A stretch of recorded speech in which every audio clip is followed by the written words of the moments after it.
Airline company, karaniwang kalakaran na raw sa kanilang overbooking upang masigurong di malulugi ang kanilang kumpanya. Gate pa nila, hindi naman daw nila pinababayaan ang kanilang mga pasahero. Samantala, simula August 1 ay isasama na sa singil ng airline companies ang terminal fee na sa kasalukuyan ay binabayaran sa mga paliparan. Ayon sa Manila International Airport Authority, ito ay para mapadali ang pagproseso ng mga pasahero at lumuwag sa mga paliparan. Siguro hindi lang din yung overbooking tsaka yung over sa paglipad ng mga eroplano. Kasi marami nagre-reklamo.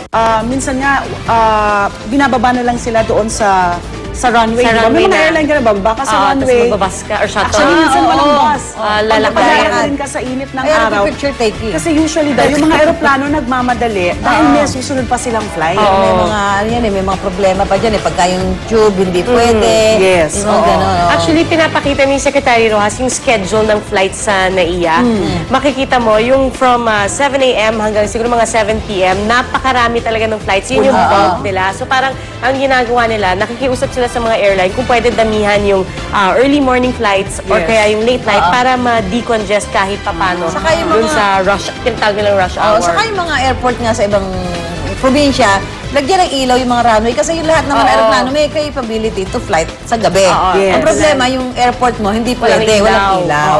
So yun daw ang dahilan kaya nag-aabot-abot talaga dito sa Manila. Kaya na-delay talaga natin dito. Siyempre, sineservisyohan niya, 3 terminal. Talagang maghihintay yung aeroplano mo, madedelay sa dahil may paparating o may paalis kasi nga, siyempre, kung nasa probinsya, Boracay ka, kailangan bago kumagat ang dilim, nakalipad ka na. Yung ganon, di ba? O kaya naman papunta kang Boracay, kailangan bago magliwanag, nakalapag ka na rin doon. Ganon, kasi nga hindi na sila pwedeng mag-operate paggabi. Pero maganda na nabuksan yung isyong ito, no? Dahil na rin ang dami na rin talaga mga reklamo. Ngayon lang pumutok dahil sila naging away sa Terminal 3. Yung mga airport naman like Cebu, Davao, Jensan, di ba? Kaya meron silang flight sa gabi kasi yung runway nila may mga ilaw. Mas moderno international airport na kasi sila. Ganun na lang. Kung sabi ng mga airline, ilaw lang naman ang katapat para makapag-operate sa gabi yung mga domestic. Di lagyan na lang ilaw, di ba? Sabihin natin sa kanila. Mas madaling gawa ng solusyon kasi yung infrastructure para magtatayo. Ito, ilaw lang lalagyan naman ko, electrician lang katapat niyan Samantala, ito po, usong-uso ngayon ang matinatawag na group buying site sa internet. Di ba, Miss Sue? Di ba na yan? Kung saan nakakadiskwento. Si Lynn. Si Lynn. Tayo lahat guilty. Yung mga wala. Yun. Ito kasi marami daw discount para dun sa mga may nais bilhin. Pero ngayon, summer, lalo pa itong pumatok dahil mga travel package na po ang ibinebenta sa mas murang halaga. Pero dahil sa internet lang, malimit na sinasagawa ang mga transactions sa mga customer, naku, marami na rin po ang mga nanoloko kung saan pagkatapos po ninyo magbayad, ay di nyo na po makakausap ang nagbenta sa inyo. Ayon sa National Bureau of Investigation, maituturing na estafa ang ganitong panloloko na siyang pinakakaraniwang cybercrime sa bansa noong nakaraang taon.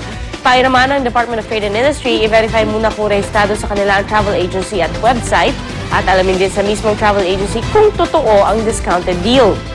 Magbasa rin daw ng mga review o feedback sa internet ng ibang naging kliyente ng napiling site. Check mo.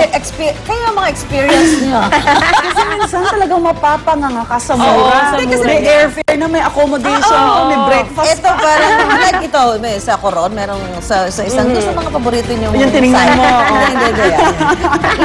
5,000. 3 days, 2 nights. Gano'n. Tapos parang mga... Tapos may airfare na kasama na parang, di ba ikaw talaga ma-inganyo ka? Even Boracay, doon dami. Yes. Alam niyo yan. Pero dapat tignan nyo rin kasi depende rin sa website. Dapat check nyo kung yung website may nakalagay na number, diba? May contact number tsaka may address. Kung wala, medyo magdudula ka. Kung email address lang, medyo siguro mag-ingat na. So yung mga website, pagka yung mga kakilala na galing pinupuntahan nyo, pwede na yun. Pero meron din mga kilalang website na medyo pinapalya din sila sa servisyo nila. Hindi lang sa travel. Wala pa ako narinig sa travel deals. Lalo na ibang bagay. Lalo na masyado na malaki yung mag-involve na amount. Diba? Halimbawa, 100,000 na, mga 50,000. Mga Paris, mga Maldives. Mga halagang suhan na. Kabisado. Alam ni Rhea kung saan-saan, no? Bait ako, tumitingin lang. Mga kapuso, aminin mo natin o hindi, malaking bahagi na ng buhay natin ang mga cellphone. Saan man tayo magpunta, talaga namang ito ang kasama ng karamihan sa atin. Pero sa araw-araw niyong niyo bang paggamit ng cellphone? Nalilinis niyo pa ba ito? Base sa pag-aaral ng London School of Hygiene and Tropical Medicine ng University of London, isa sa kada 6 na cellphone na sinuri nila, positibo po sa E. coli bacteria ang natatagpuan sa dumi ng tao o hayop. Ang dahilan, posibleng hindi raw nakakapaghugas ng kamay ang mga gumagamit ng cellphone matapos magbanyo. Kaya payo ng Department of Health, importanteng linisin ang mga cellphone, pero tiyakin sinusunod niyo ang manufacturer's instructions para hindi naman ito masira. At ang pinakamahalaga, ugaliing maghugas ng kamay para makaiwas sa sakit na diarrhea, typhoid fever, at hepatitis A. Totoo. Minsan yung mga bata, yan nilalaro nila yung cellphone natin, diba? Gaganon, di ba mga alala? Tsaka nilalapag natin sa kama, di ba?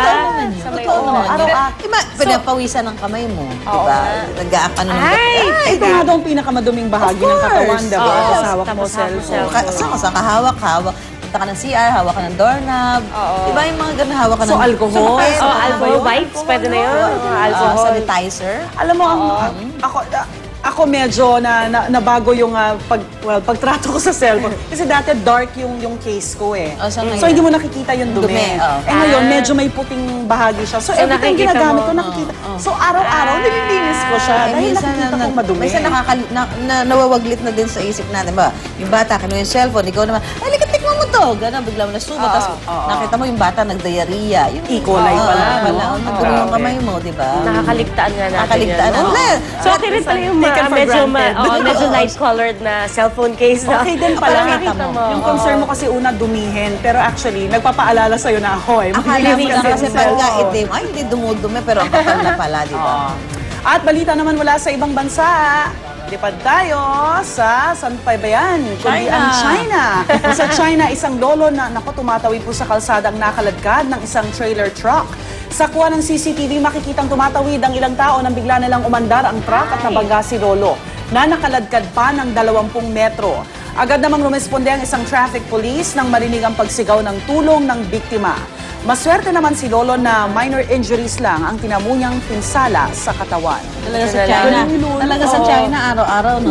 Iba-iba yung balita. no? Oo nga, grabe. Oo. Buti na medyo mataas din kasi yung truck na yung clearing hindi mo niya. nakita Siguro eh, doon no? sa ilalim.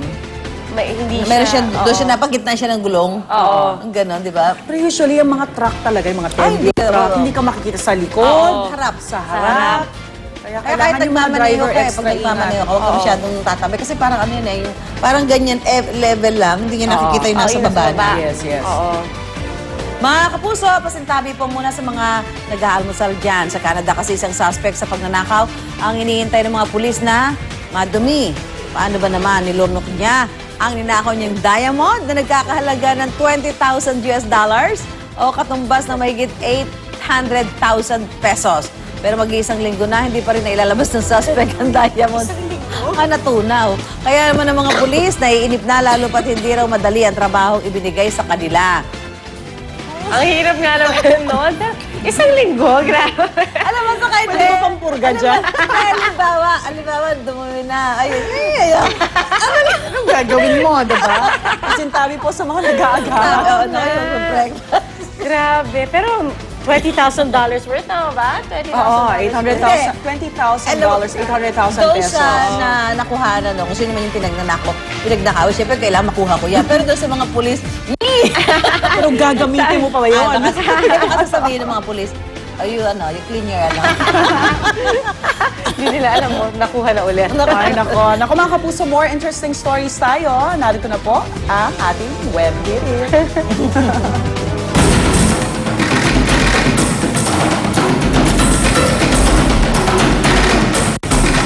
Okay, narito na mga balita pinag-uusapan ngayon sa internet. Ihatid namin ni Luan sa ating Web Hit It!